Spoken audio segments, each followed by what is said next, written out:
Assalamualaikum korang. Hari ni, kedai kita orang didatangi dua anak muda yang hebat untuk belajar buat waffle. Mereka adalah wakil kepada stesen minyak tempat mereka berkhidmat. Mereka ambil pakej asas perniagaan waffle dengan kami. Kalau tak silap, mereka nak jadikan waffle sebagai produk tambahan di stesen minyak mereka.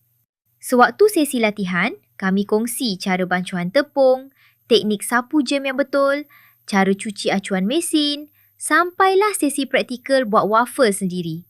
InsyaAllah, apa yang kami kongsikan adalah pengalaman sebenar kami berurusan mungkin hampir dengan 1,000 orang peniaga waffle lain.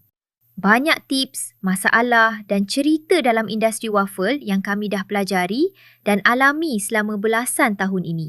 InsyaAllah, belajar dengan kami akan jadi shortcut masa dan jimatkan duit korang dengan banyak.